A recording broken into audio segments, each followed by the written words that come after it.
자, 오늘도 저희는 뉴스픽으로 시작을 하겠습니다. 벌써 10월이 다 갔네요.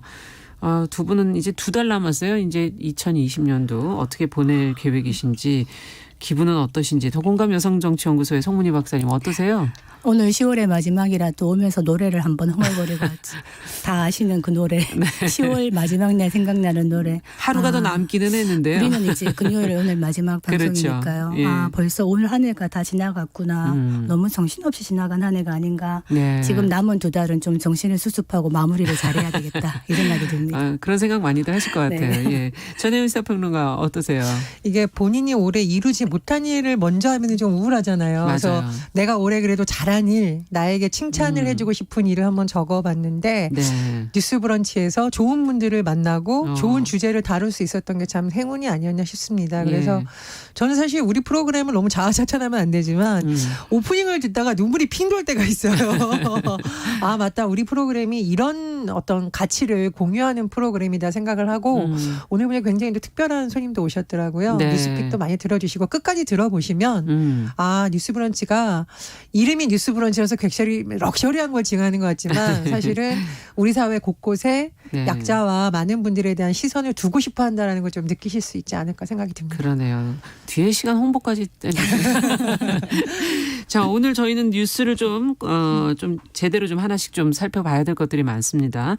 첫 번째 뉴스는 민주당이 서울시장, 부산시장 이제 보궐선거 후보를 내기 위한 절차에 이제 들어갔는데, 이 두 자리가 성추문으로 인해서 이제 공석이 됐지 않았습니까? 당원을 개정하면서 지금 후보를 내겠다 하는데 이유는 어디 있다고 보시는지요? 자, 전혜연 평론가께서 지금까지 나온 얘기를 좀 정리해 주시면 저희가 같이 한번 고민해 보겠습니다. 예, 우리 열쇠말 한번 쉽게 정리를 해보겠습니다. 첫 번째는 민주당 당원 제96조 2항입니다. 네. 이 내용은 문재인 대통령이 당대표 시절에 만들었던 내용이에요. 2015년에 만들었는데 어떤 내용이냐. 제가 이 부분을 좀 유심히 보러 가시는 이유가 선거 있으면 후보 내면 되잖아. 뭐 이렇게 전당원 투표까지 하냐라고 하는데 당의 헌법이라고 할 수 있는 당헌하고 어긋나는 행동을 할 수가 없죠. 근데 이 당헌에는 어떻게 돼 있냐. 그러니까 민주당 소속 선출직 공직자가 부정부패 등 중대한 잘못으로 그 직위를 상실해 재보궐선거를 실시하게 된 경우 네. 해당 선거구에 후보자를 추천하지 않는다라고 되어 있습니다. 쉽게 말하면 이 재보궐선거를 치르게 된 원인이 민주당 후보의 잘못인 경우에는 네. 민주당은 후보를 내지 말아야 된다라고 규정이 딱 되어 있는 겁니다. 자, 그런 가운데 두 번째 키워드 보면 내년 서울시장, 부산시장 보궐선거입니다. 네. 선거일은 4월로 다가오고 있는데 그렇죠. 민주당 입장에서는 이 당원상으로 보자면 아예 후보를 내지 말아야 되는 거죠. 예. 근데 당 일각에서는 또 선거가 왔는데 어떻게 정당이 후보를 안 내냐 논란이 일다 보니 이낙연 대표가 이것을 좀 정리를 했습니다. 지도부와의 논의도 한 것 같고요. 의원총회에서도 입장을 밝혔는데 쉽게 말하면 그렇다면 당원들의 뜻을 물어보자. 그런데 당원들의 뜻을 물어본다는 건 후보를 낼까요 말까요 이것은 아니고요. 이제 네. 당원 개정안을 가지고 투표를 하겠다는 겁니다. 기존 조항에다가 단서 조항을 추가하는 방식인데 전 당원 투표로 달리 정할 수도 있다. 이것이 원칙이지만 이 내용을 넣어서 이 개정안에 대한 투표를 하겠다는 거죠. 네. 자, 세 번째 키워드. 그래서 민주당 당원 플랫폼을 통해서 오는 31일 온라인으로 투표가 예정되어 있는데요. 31일 오전 10시에서부터 다음날 11월 1일 오후 6시까지 이것에 대한 내일부터군요. 투표가 네. 진행이 된다고 합니다. 참여 대상은 8.29 전당대회 때 참여했던 권리당원, 대의원. 그러니까 이건 어느 정도 좀 윤곽이 잡힌 것으로 보입니다. 민주당은 일단 11월 중에 중앙당 공직선거자 후보자 검증 위도 아마 구성하는 것을 검토하고 있다라고 하는데 네. 사실상 재보궐선거 준비를 시작했다 이런 해석이 나오고 있습니다. 그러나 말씀드렸듯이 당의 헌법인 당헌까지 고치는 것이 맞느냐. 네. 그리고 이 논란이 촉발됐던 사건이 워낙 또 민감한 사안이기 그렇죠. 때문에 야당에서는 바로 반발을 하고 있어요. 네. 지금 국민의힘 김종인 비대위원장이 당원 당규에 따라 후보를 내지 않겠다고 한 것, 그런데 약속을 파기하는 것 아니냐라고 비판을 했었고 보수 정당뿐만이 아니라 진보 정당인 정의당에서도 비판이 네. 나왔습니다. 정의당 정호진 수석 대변인이 이거 책임 정치가 아니라 책임 정치 절연이다라고 하면서 민주당이 도대체 왜 그러냐 이렇게 꼬집기도 했습니다. 네. 자, 이 민주당의 움직임에 대해서 지금 뭐 이제 야당들의 반발이 있다, 비판이 있다는 얘기까지 해주셨는데, 자, 어떻게 보십니까? 여성 유권자 입장에서도 또 한 번은 생각해 볼 문제가 아닌가 하는 생각도 들고요. 두 분의 입장을 좀 들어보죠. 정치가 아무리 현실이고 바로 보궐선거가 눈앞으로 다가오고 있는 이 와중에 부산시장 정도는 우리가 봐줄 수도 있는데 서울시장까지 내준다면은 이거는 심각하다. 아마 이런 위기의식을 느끼는 것 같아요. 그래서 지금 당원을 바꿔가면서까지 선거에서 후보로 내겠다라는 건데 저는 첫 번째 명분이 없다. 떳떳하지 못하다 한마디로 이 당원을 만든 게 2015년 문재인 대통령이 새정치민주연합 대표 때 만든 겁니다. 네. 이 당원을 지금 선거 앞두고 이런 식으로 바꾼다. 당원들의 투표로 하겠다. 이거는 사실 눈 가리고 아웅이죠. 왜냐하면 당원들의 투표라는 민주적 절차를 빌어서 하는 것이지만 이 뜻을 왜 당원들에게만 물어봅니까? 이 지금 부산이나 서울이나 이 보궐선거가 일어나게 된 원인이 어디에 있었는가? 아까 말씀하셨듯이 성 문제로 성비리로 지금 네. 지자체장들이 이렇게 보궐선거가 됐는데 이거에 대해서 중대한 잘못이라고 느끼고 사과한다고 한다면 거기에 합당한 대응이 있어야 되는데 그럼에도 불구하고 당원까지 바꿔가면서 후보를 내겠다. 국민들이 과연 이걸 납득할 수 있겠는가. 더불어민주당에서는 이것이 후보를 내는 것이 오히려 공당으로서의 책임 정치다. 이런 말을 하는데 당원들은 당연히 이 당원을 고쳐서 후보를 내는 걸 찬성을 하겠죠. 지난번 총선 때도 더불어민주당이 비례위성정당 만들지 않겠다고 계속 얘기했다가 막판에 전당원 투표 형식을 빌어가지고 더불어시민당이라는 위성정당을 만들었어요. 물론 야당도 똑같이 만들었는데 제가 또 좋아하는 논어 얘기를 안 할 수가 없네요. 그 논어에 자공이 공자에게 이런 말을 네. 했습니다. 정치란 무엇인가? 그랬더니 공자가 대답하기를 식량을 충분히 하고 병기를 충분히 하고 백성이 믿게 하는 것이다. 이렇게 얘기를 했는데 자공이 또 물었어요. 그렇다면 부득이 무엇인가를 버려야 된다면 어떻게 해야 되겠습니까? 그랬더니 병기를 먼저 버려라. 그리고 또 버려야 한다면 식량을 버려라. 마지막까지 갖고 있어야 될 것이 바로 신뢰. 백성이 믿게 하는 것이다. 왜냐하면 백성이 믿어주지 않으면 이 나라가 존립할 수 없다라고 얘기한 겁니다. 똑같은 이야기를 저는 문재인 대통령과 더불어민주당이 하고 싶다. 정치에 있어가지고 아무리 현실이 중요하다고 하지만 이 신뢰라는 부분을 대해서 국민들에게 납득시키지 못한다면 어떻게 국민이 정치를 믿고 갈 수 있겠는가. 네. 한편에서는 저는 야당의 책임도 크다고 봅니다. 지금 야당이 좀 지리멸렬하고 뭔가 뚜렷한 후보가 나서지 않고 이러다 보니까 해볼만 하다라는 생각이 또 드는 것이거든요. 결국 후보를 내고 투표를 해서 하는 거는 국민이 심판할 몫입니다만 이 부분에 대해서는 저는 떳떳하지 못하다. 이 말씀 드리겠습니다. 어떻게 보십니까? 이낙연 대표가 서울과 부산의 시민, 국민 여러분께 사과드린다. 특히 피해 여성에게 마음을 다해 사과드린다. 저 이 문구를 사실 계속 읽어봤어요. 사실 제 머릿속에 딱 떠오른 것은 정치적으로 누구한테 유불리고 정치적으로 이낙연 대표의 가도가 어떻고 이런 것도 많은 정보가 있었습니다. 네. 근데 사실 제가 어떤 얘기를 청취자분들한테 같이 공유해야 될까 고민을 봤는데 단 한 가지입니다. 피해자는 어떻게 해야 됩니까? 민주당은 피해자에 대해 어떤 대책을 갖고 있습니까? 네. 그리고 국민의힘은 이 선거 과정에서 분명히 이 문제를 들고 나올 텐데 피해자에 대해서 과연 생각을 하고 있습니까? 네. 저는 이 질문을 드리고 싶어요.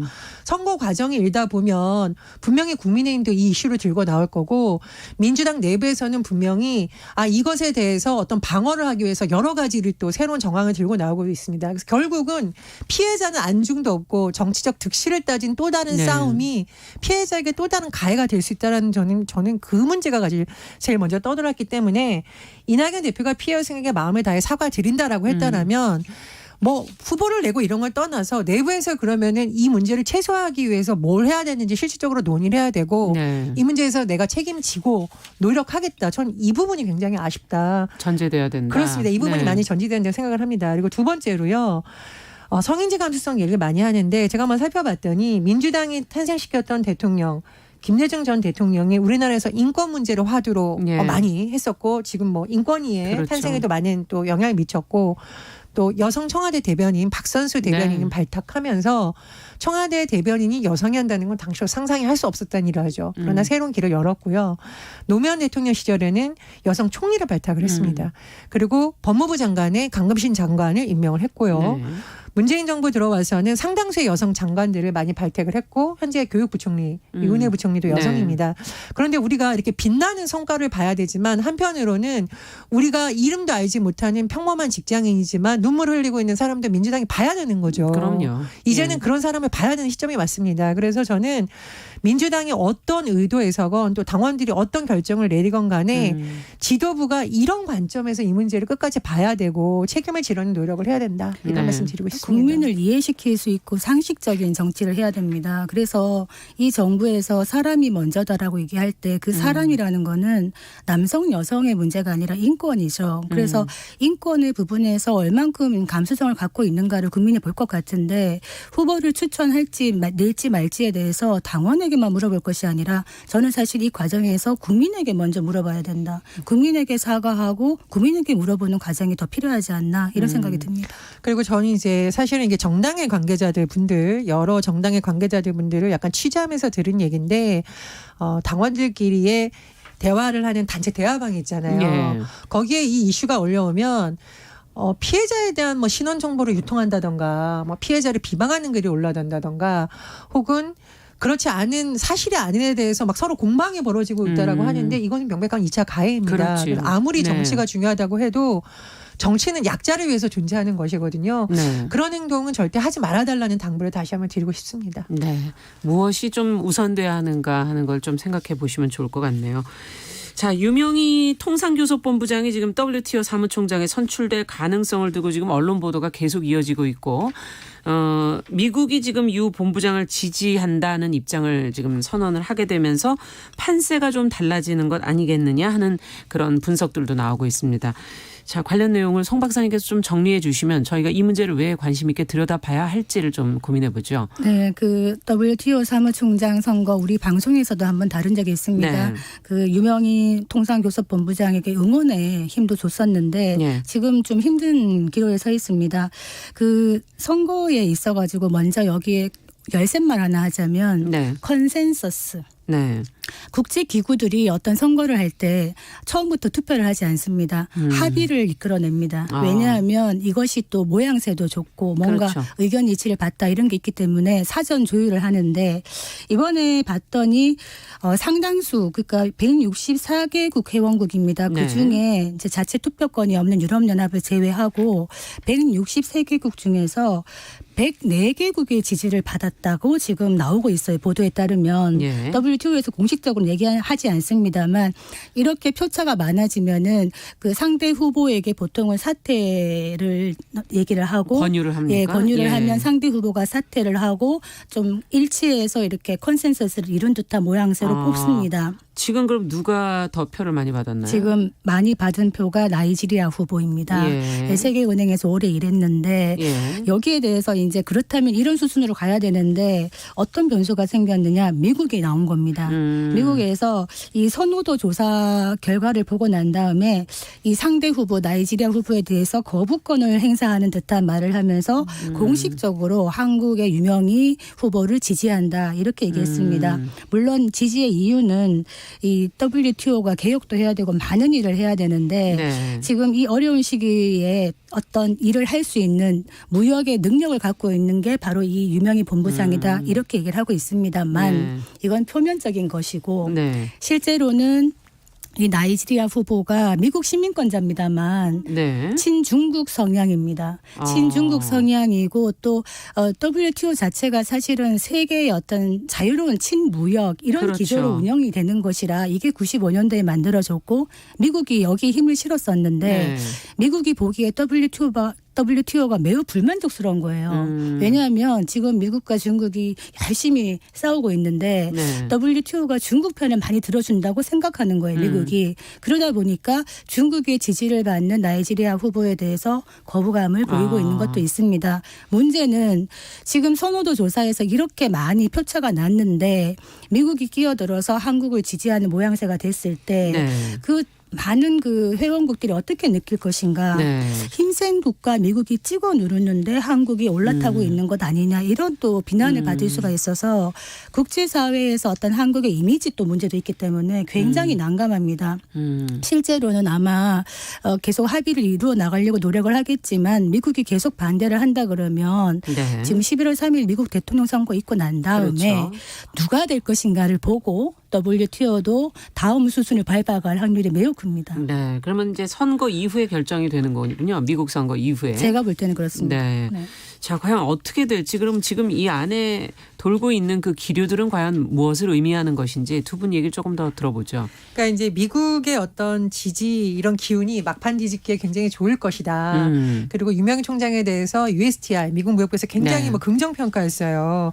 투명성의 의미를 지키는 뭐 이런 얘기를 하면서 현장에서 직접 해본 경험이 있는 누군가 이끌어야 된다. 중대한 개혁이 매우 필요하다. 네. 좋은 말은 다 들어가 있는데 문제는 미국이 지금 중국이라든가 유럽연합이라든가 일본으로부터 반대에 서 있는 전선 양상이 돼버린 거죠. 네. 그렇다 보니 WTO 사무총장이라는 자리 자체가 마치 미국과 이른바 중국과 다국적 EU, 그렇죠. 뭐 일본 이런 식의 일본까지. 대립 구도사에 껴있는 모양새가 돼버렸습니다. 그래서 박사님이 말씀하신 것처럼 이건 뭐 우리나라나 유명 총장이 의도한 바는 아닌데 미중 간 치킨 게임 사이에서 이렇게 서 있는 듯한 양상이 돼버렸기 때문에 유명희 본부장님 뭐 어떤 메시지를 낸다든가 행보를 굉장히 주의해야 된다라고 보고요. 그래서 전문가들이 뭐 독자적 매력을 발산해야 된다 이렇게 얘기를 해야 되는데 정답이 뭔지는 잘 모르겠습니다만 어떤 현명한 대처가 필요한 시기다 이렇게 볼 수 예. 있습니다. 아마 이제 만약에 트럼프 대통령이 아니라 바이든이 된다면 또 네. 이게 문제인 게 트럼프 대통령 하에서 어떻게 보면은 지지를 받았던 유 후보를 그대로 끌고 갈 것인가 또 고민의 지점이 생기는 것이고 네. 그래서 투표를 한 적이 없었지만 계속 미국이 거부할 경우에 다른 국가들이 좀 단결해서 이번에 그럼 우리 투표로 가겠어. 미국에 굴하지 않겠어라고 간다면은 이거는 또 WTO에 또 상처를 남기는 일일 수도 있고 새로 된 사무총장이 WTO 개혁을 하는 데 있어가지고 미국의 지지를 받아들이지 못한다면은 또 WTO가 많은 난관을 가질 수 있기 때문에 아마 11월 9일까지라고 되어 있습니다만 미국 대통령 선거 결과에 따라서 달라질 것 같다 이런 생각이 듭니다. 미중 무역 전쟁의 그 숲에서 우리나라의 참 어려운 위상을 또 한번 보여주는 게 아닌가 하는 생각도 들고요. 자, 결과는 저희가 또 11월 미국 대선 이후에 찾아서 좀 챙겨서 보도록 하겠습니다. 자, 마지막으로는 대법원이 어제 이명박 전 대통령에게 징역 17년형을 이제 확정했다는 보도가 이제 나왔죠. 뇌물수수 횡령 혐의에 대한 것이었는데요. 이 대법원 결정에 대한 정치권의 시각이 뭐 나누어지고 있고 뭐 자세한 내용은 저희 보도가 많이 됐으니까 두 분은 어떻게 보시는지 논평 한마디씩 듣고 마무리하도록 하죠. 이명박 정부를 탄생시킨 사람은 누구인가 유권자이죠. 네. 그런데 당시 나왔던 정치의 새로운 용어들이 많이 나왔습니다. 욕망의 정치, 뉴타운 강풍, 비즈니스 프렌들리. 그러니까 당시에는 그런 부분에 대한 국민의 열망이 분명 있었겠습니다만 네. 문제는 많은 이들에게 인기가 있는 어떤 정책이나 흐름을 과연 우리가 추구해야 될 시대 정신이라고 볼 수가 있느냐. 저는 이번 일을 계기로 국민들이 그런 문제를 좀 다시 한번 생각해 봤으면 좋겠습니다. 네. 그래서 우리 사회가 지금 여러 가지 경제 문제를 놓고 충돌하고 있는데 결국은 국민이 바라는 바를 정치인들이 받아들이는 경우도 많아요. 정치인들이 제시하는 경우도 있지만. 그래서 우리가 앞으로 중요한 선거를 치를 때 과연 우리 시대의 시대 정신이 뭔가 그리고 우리가 지금 하는 선거가 나와 내 자녀들에게 정말 큰 영향을 네. 미칠 수가 있다라는 생각을 좀 다시 한번 해보는 계기가 됐으면 좋겠습니다. 그 2007년 그 대통령 선거 경선 막 그런 거 할 때 네. 정말 나라가 시끄러웠죠. 가장 유명한 말이 다스가 누구 겁니까? 네. 이게 굉장히 유행했습니다. 그때 정말 많이 들여다봤는데 네. 봐도 어렵더라고요. 정말 네. 이 다스가 누구 겁니까에 대한 네. 소유 구조나 이런 게 너무나 복잡했는데 13년 만에 드디어 이제 종지부를 찍은 거죠. 그러면 그때 검찰이 조사한 거에서는 왜 혐의가 없게 나왔고 그렇죠. 지금 나왔느냐. 어떤 측면에서 본다면 이래서 우리가 검찰 개혁을 얘기하는 게 아닌가 이런 측면이 먼저 생각이 들고 두 번째는 이 전직 대통령들이 다 어떻게 보면은 이렇게 감옥행 내지는 네. 재판대에 서는 것이 그들의 문제가 일단 크겠지만 한국의 제왕적 대통령제 네. 이 문제가 크지 않겠나. 이 권력의 어떤 로부터 자유롭지 못한 이런 구조 자체를 좀 바꿔야 네. 이런 비극이 더 되풀이되지 않겠나 않지 않나 이런 생각이 여러 들고 번 언급이 됐었죠. 대통령 사실은. 자체가 모르겠습니다. 사실 저는 만약에 대통령을 한다 이러면은 정말 국민을 위해서 생각을 하고 살아야 될 공명심 내지는 퍼블릭 마인드를 가져야 되는데 아까 말했던 비즈니스 프렌들리 얘기했지만 국민 프렌들리가 아니라 그 권력이 본인의 부를 축적하는 방향으로 간다면은 이런 일이 또 반복될 수밖에 없겠죠. MB 시절에 이런 말을 했습니다. 최시중 전 방통위원장이 네. 천망회회 소위불로 이런 말을 했습니다. 하늘의 구물이 굉장히 크고 성긴 것 같지만은 다 걸리지 않는 게 없다. 이 얘기를 했는데 제가 늘 강조하는 말이 있지 않습니까? 참기름과 진실은 시간이 지나면 떠오른다. 그래서 이런데도 불구하고 이명박 대통령이 지금 아직 승복을 하고 있지 않기 때문에 이 부분에 대해서는 지금 연말에 뭐 특별 사면 이야기가 벌써 나오고 있는데 다시 한번 재고해 봐야 될 것 같습니다. 네. 자, 오늘도 뉴스픽 두 분과 함께 이야기 나눠봤습니다. 이번 주 한 주 정말 고생하셨습니다. 네, 전혜연 평론가, 더공감 여성정치연구소 송문희 박사 두 분 함께했습니다.